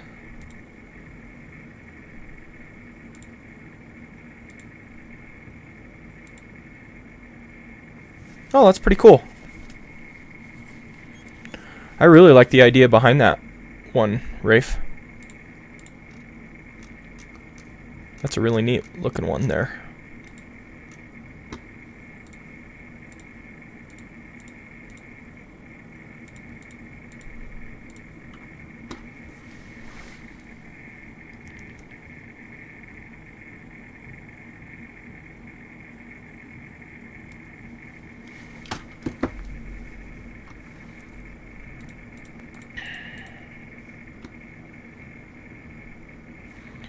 Okay, let me look to see if I want to keep reading. How long is the architect section? Oh, it's only one more chapter. Okay, I'm definitely going to read this chapter as well. Chapter 15. Creating the right routines. The 6 routines you need to have. If you grab a new task in anywhere, hoping you will still get everything else done, you will soon find yourself running late again and feeling like you're not getting to the important things. Julie Morgenstern, Time Management from the Inside Out. In the last chapter, we noted that having a basic framework should not eliminate or reduce spontaneity. It should increase it. We also noted that one of the perennial challenges of doing creative work, and remember, creative work doesn't mean just art, but anything you do that matters and requires sustained thought and focus, is that it can be unpredictable. You can do some things to keep tasks in their boundaries, but you can't always do this. Regardless of the type of work we are engaged in, there is always the challenge of unpredictability. One important solution, as we saw, is keeping your weekly schedule flexible. But there is another solution as well, having the right routines. If you establish the right routines, and execute them well, you'll gain a lot of flexibility. Here are 6 routines that can help you to retain balance, stay flexible, and get the right things done. 6 core routines. 1. Get up early. This is the first practice because it makes each of the other core practices possible. If you don't get up early, you risk undermining your entire day. In Shopping for Time, Carolyn Monty and her daughters recommend getting up at 5 a.m. They call it the 5 o'clock club, and it apparently has become fairly popular among the followers of their blog. If you can do it, 5 a.m. is the best. But I think for a lot of us, that's probably not going to work out. However you do it, a good rule of thumb is that you probably have to get up earlier than you think. There is one exception to getting up early, the person who prefers to stay up very late, and is able to make it work. Al Mohler, president of Southern Seminary, is one such example. He is widely known for staying up until 2 or 3 every morning. In my interview, see the sidebar, I asked him how he does this. Personally, I prefer staying up late. In college, I stayed up until 2 a.m. most Yeah, nights I'm reading definitely a theology, morning politics, person. and writing articles to remember what I was learning and to post on my website. But unlike Moeller, I found that staying up that late makes it too hard for me to get up when I need to consistently. In the end, it doesn't matter whether you get up early or stay up super late. The key is that you need a long period of uninterrupted time to get your basic workflow and key projects done. That's the principle. However you make that happen is up to you. But without creating this uninterrupted, focused time, it will be hard to make substantial progress. 2. Daily workflow. I've referred to something I called a daily workflow routine several times already. This is the core routine you need to establish to keep on top of tasks, keep up with people, and make progress on your goals. Basically, it boils down to 1 hour, or sometimes 90 minutes, of focused, uninterrupted work each day in which you can work through a set of 4 core tasks. 1. Plan your day. 2. Execute your workflow, including processing your email to 0. 3. Do your main daily activity. 4. Do some next actions or major project work. Staying up super late. Al Mohler on how he does his best work between 11 p.m. and 3 a.m. It has been widely rumored that Al Mohler, president of... I need to highlight this.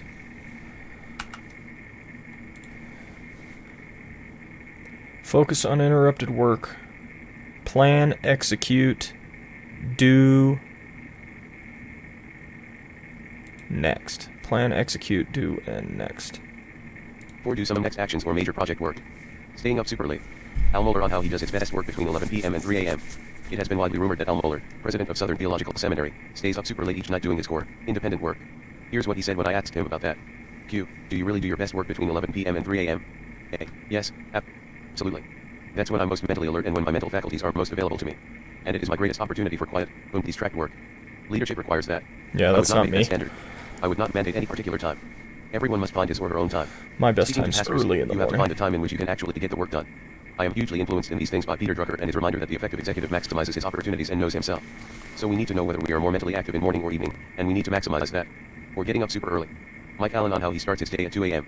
On the other hand, take Mike Allen of Politico. As of this writing, he produces the most read and most influential daily briefing in all of Washington, D.C. It has more than 100,000 subscribers, and everybody of influence including the White House staff makes it a point to check it first thing every morning. Mike Allen and Al Mohler work very differently. Mike Allen gets up early super early. Q. What is your general daily or weekly schedule like? A. I usually get up around 2 or 2:30 in the morning and get to work around 3. I try to get the newsletter done by 6, or sometimes 7. We have a TV hit at 6:15 every day. And then after that I'll often leave for a while, work out, go home. On Fridays I go to the Bible study I attend. I then come back at 8 a.m. for a call in which we talk about the day. To keep it short, we confine that call to what is happening new that morning. It's not long-term planning. It's just what is going to happen that day. Then I'm usually around in the morning just to be helpful to my bosses or other people who work here. We work in suburban Arlington. Midday I go into DC to meet with people or wander around on the hill. Then I'm back to Politico by late afternoon. At 4:30 we have a standing meeting in which we talk about what will be in the print edition of the paper and the web the next morning. It's 5 minutes or less a quick conversation. Then I usually go home after that. I usually see someone in the evening from church or work. I try to get to bed to get 6 hours of sleep, or as close to that as I can. 6 hours?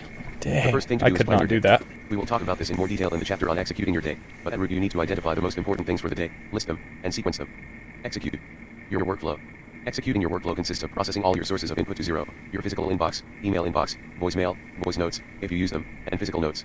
By processing your inboxes once a day, you stay up to date without having to worry that you are getting behind or out of date. Some people might say, only once a day. I do email all day long and answer the phone whenever it rings. I'm not advocating checking email only once a day. I do advocate checking it in batches, rather than continually, because otherwise you are essentially interrupting yourself all day.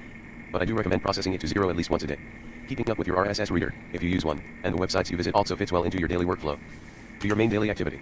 Whatever your most important ongoing activity is, do it here. If you are seeking to devote some time each day to thinking about company strategy, do it here. If you are a blogger, blog here. Whatever your primary individual work is, do it here. I've noticed that the things we do every day are things we tend to get very good at, if they line up with our strengths. If there is something you want to get good at, and which makes a difference for you and others and your organization, don't leave it to chance or good intentions, even the good intentions of your next action list. Do it as part of a routine every day. The best way to do this is to work it into your daily workflow routine. Conversely, if you don't make it part of a routine, it's likely you will keep skipping it and never do it. The importance of working in your strengths has an especially significant application here. One way to know if you are working in your strengths is to ask yourself, do I have the opportunity to do what I do best every day? That's what you want for your role, you want to be doing what you do best every day. Now, this should pertain to all parts of your day, not just your morning workflow routine. But the main activity portion of this routine presents an easy way to stay on the path of your strengths. It's a way to make sure you are giving time every day to doing what you do best.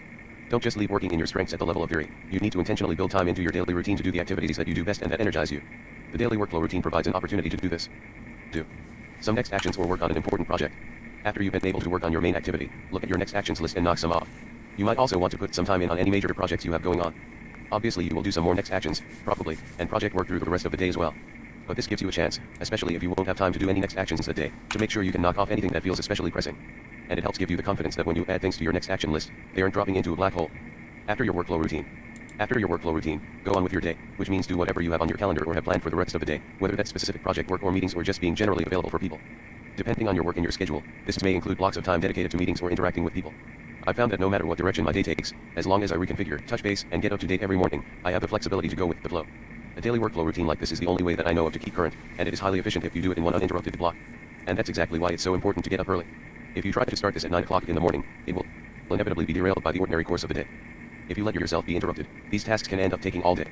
That's how inefficient it is not to group these together into a single block. But if you group them all together in an uninterrupted span of time, it goes quickly and you are able to keep an amazing amount of things going. What do you do on days when things don't fit into the time you've allocated for your workflow routine? For example, when you have an extra large dose of email or lots of meetings back to back. That's when you have to reduce. This is the principle of containing your tasks. You have to size them in such a way that they fit in their slots. Remember that it's okay if you can't do everything. Not realizing that is the mistake I always used to make. Then it finally occurred to me that in a work. It's an important point. Rafe says, on another... Wait, hold on. Yeah, Rafe says, another really important thing I need to work on is sticking to a system of study in sermon prep.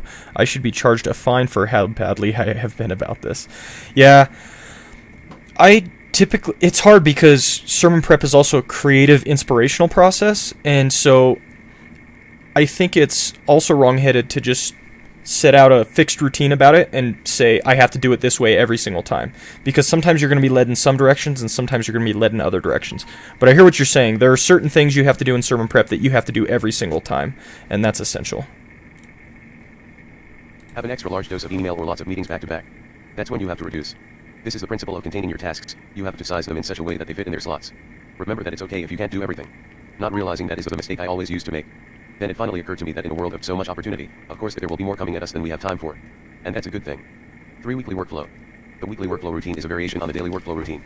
Whereas the daily workflow routine is mostly for work tasks, the weekly workflow routine is for home tasks. I find that there are many home tasks that I cannot do during the week, such as mow the lawn. The weekly workflow routine, typically on Saturday mornings, is when I do these things. Rhythms and innovation get out of your routines every now and then. Here's what Bubba Jennings, a pastor at Mars Hill in Seattle, said when I asked him about his routines. If you don't take time to get outside of your regular rhythms and dream, you'll never innovate. You need to reinvent your rhythms every so often and block out a day, like a dream day. Look at all the things weighing you down, look at how you can actually get them done or who you can delegate them to. Look at what rhythms are working and which aren't working. If you don't give yourself the flexibility and freedom to do that as needed, you'll burn yourself out. For prayer and scripture. Earlier, we talked about the necessity of maintaining a consistent time of prayer and meditation on scripture. You can do this early in the morning before doing anything else. This is what works best for most people. Alternatively, you can do it later at night before heading to bed. Either way, don't neglect it. 5. Reading and development. A few things here. First, this is critical. For a great treatment of why this is so important, how to do it well, and an excellent 4-step process for making what you learn work for you, see Tim Sanders' chapter Knowledge in his excellent book Love is the Killer app. Second, and an easy way to make productivity practices work for you here is to keep a reading list. That's obvious, but where do you keep it? If you are familiar with GTD, it falls into the category of checklists. Your reading list is a type of checklist. Note, for more on checklists, see the extended Managing Actions chapter online. I need this as well, that, as Mortimer because has said, marking up a book is not an act of mutilation. I have at any given time about 20 books I want to read, and I don't keep an active reading list, and so it's almost like an overwhelming thing.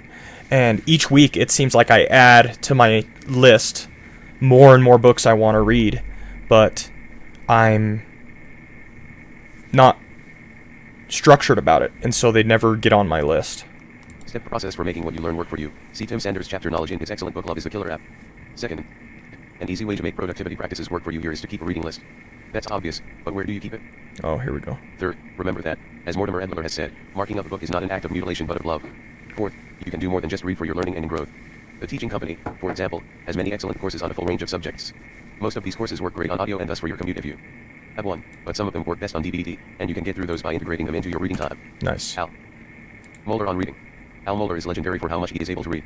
He is known for reading a book a day or more. So when I interviewed him, I asked him for his thoughts on reading. Q, what is the most important advice you would give to others on reading? A, I can't give just one word there. 2 or 3. Realize that when you read, you are putting investments in a bank from which to draw, even if it doesn't appear to have direct relevance. Second, use your books, don't just read them. Mark in them, keep a conversation in them. Third, don't build a book collection, build a library and make it work for you. Fourth, realize you're never going to read everything. We will die with things we wish we had read. But the fact is too many people do not read. The problem for most is not that they are learning too much, but that they aren't learning enough. 6. Rest. When I was in my 20s, I didn't always take this advice. I had the energy to do that, in part, because in our current era the line between work and rest is often blurred. But I think, long term, I would have likely served myself better if I had given a higher place to rest. So this one is simple, take at least one full day off each week. Other routines worth considering: daily exercise, running, weightlifting, or such. That's gonna be tough because I don't do that. Movies or games every Friday or Saturday night. A day for things you don't like. Having people over for lunch after church. Camping with the kids in the backyard every summer. Basically, anything you want to not only do, but keep doing, turn into a routine. You'll get good at it and, if it involves other people, develop good memories as well. When to chuck the routine. These 6 routines are just suggestions. Your first thought when you see them might be, that won't work for me. If so, that's okay. Start with 1 or 2. The goal is to find routines that help you turn your mission statement, your life goals, and your weekly schedules into practices that reflect your priorities. Routines shouldn't invent new work for you. They should capture the work you already need to do and put it into a framework that lets you do it more efficiently. Keeping That's up with key. your routines is not the point. Some days I skip my daily workflow because I am caught up and I know I can go a day without it. In fact, during a recent season, I skipped my daily workflow for an entire month. Part of that was an experiment to confirm for my readers that it does indeed add more value than doing those things more ad hoc throughout the day it does, and part of it was because I simply had a huge project I was working on. Do what works for you. The key is knowing how to get things done and to get the decks cleared in a regular way while doing what is most important, not simply doing everything that comes your way. Word on excellence. Having a rough schedule, or just keeping up with your responsibilities and tasks in whatever way you do, represents the price of admission to keeping up in the knowledge economy and doing your job in a way that truly serves people. But excellence happens when you go beyond your schedule. Competence is doing what you need to do. Excellence is knowing what you're supposed to do, getting it on autopilot, and going beyond. It means having that extra touch that goes beyond simply what you could write down in an article or in a manual. It's doing what not everyone can do, even if they know all the steps. Seek to be excellent in what you do. The box. Core point. There are 6 routines that are the most helpful for getting things done and staying up to date: getting up early, daily workflow, weekly workflow, prayer and scripture, reading and development, and rest. Core quote. I am hugely influenced in these things by Peter Drucker and his reminder that the effective executive maximizes his opportunities and knows himself. So we need to know whether we are more mentally active in morning or evening, and we need to maximize that. Al Mohler. Immediate application. If you aren't getting up as early as you need to, make that change right now. Driving it deeper. Maybe give the 10 p.m. to 2 a.m. schedule a try for one night and see how you feel. Part 5. Reduce. Free up your time for what's most important. Nice. Okay, that's part 4. So we did architect. So I need to add a daily and a weekly workflow. So let's pull back up my canvas.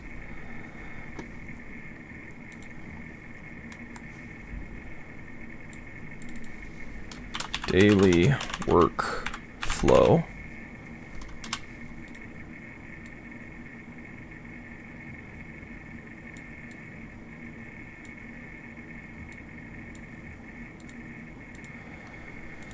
And weekly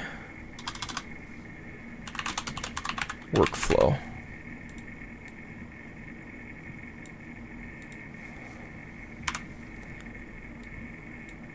And I'm just going to spread this out to that many.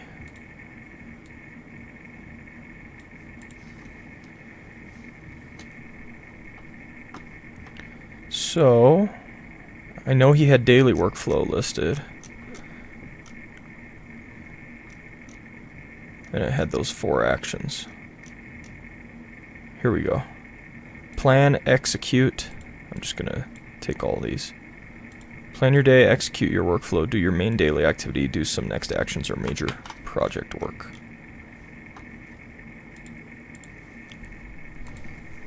So I'm just going to throw this in here so it's information I have available to me.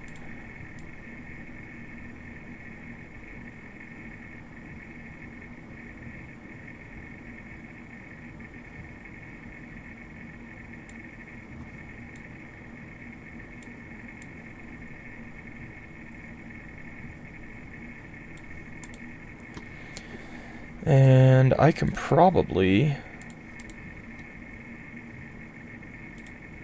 just plug daily workflow right in here at the beginning of each day. It'll fit right in here, no problem. At the beginning of each of my work days. See, the difficult thing is going to be to do it on my days off. That's going to be the difficult thing. But for now, let's just plug it in. Daily workflow.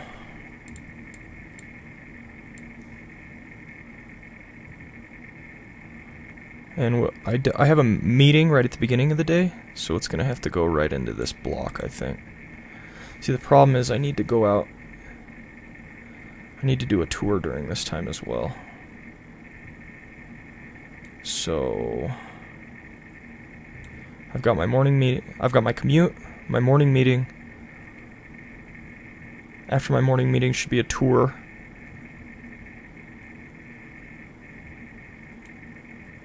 Maybe after my tour is my daily workflow. Maybe I do it right here. Will that fit in well?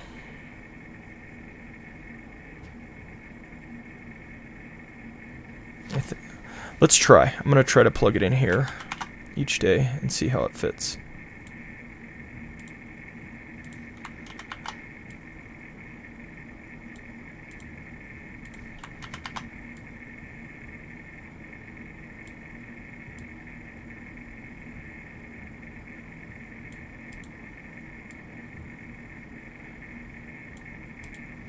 There we go. So daily workflow. Now when will I do it here? See, I do not want it to take up my prayer and reading time. I can do it. These are fixed. I can do it right here on weekends. This is not a big deal.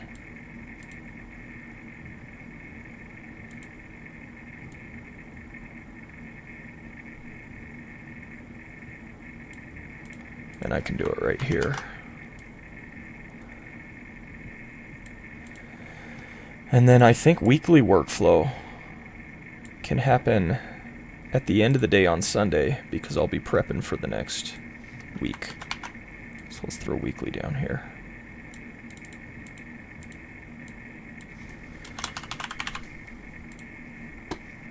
And my weeks, my days are almost always pretty fixed, right?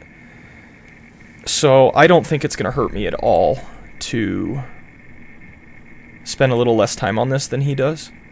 He talked about doing it 60 to 90 minutes. I don't think it's going to take me that much time. So, yeah.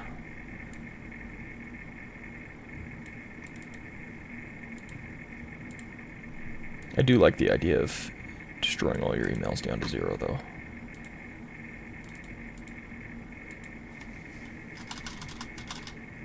There we go. Kind of wondered why it didn't look like it was formatting well. There's always those hidden spaces in there. Okay, so that's the daily workflow. Let me go grab the weekly workflow. Rafe says, okay, I have to go. I need to work on my sermon. Let's pray for each other's disciplines and productivity. No problem, Rafe. Goodbye. Have a good night, and I hope that all goes well for you. And since Rafe's jumping off, I am probably going to end the stream. I just finished the 2 chapters, and I'm setting up my routine, my workflows. The last thing I'm going to add to this is reading list, and I need to keep a consistent reading list. And that's it. So that's all I'm doing here.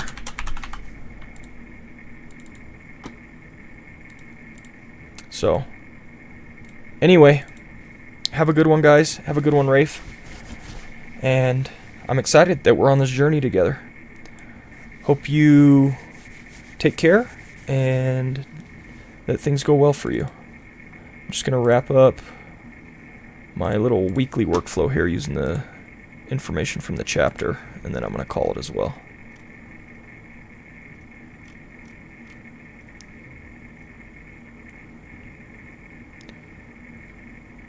Weekly workflow is mostly for home tasks.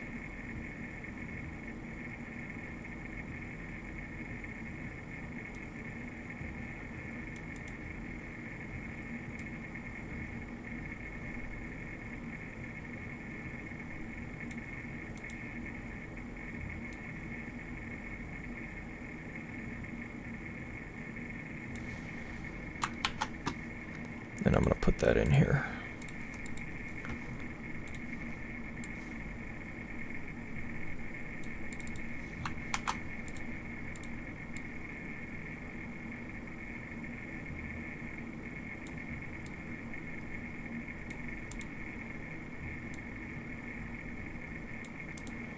Nice. Maybe I put my weekly workflow Friday morning after men's group. I think that'll be good because it'll help me schedule in weekend projects. So let's do that. Let's actually plug this in right here. Weekly workflow, then daily workflow. And then boom, jump into the weekend, and that gives me time to set up for a good, powerful weekend for Friday and Saturday and Sunday. Nice. And now I'll start adding to my reading list. And what I'm going to do is just start putting stuff down. Right now I'm reading He Shall Have Dominion by Kenneth Gentry. I was looking over here in case you care. Kenneth Gentry, He Shall Have Dominion. I haven't spent a lot of time on eschatology in the past, and I'm really enjoying this one.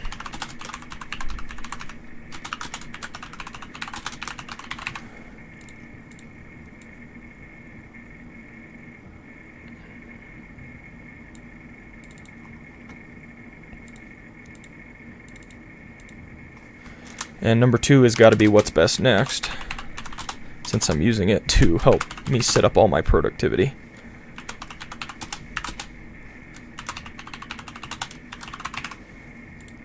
Nice. Oh, come on. Left alignment. We want left. Left alignment. Well, then let's move it over.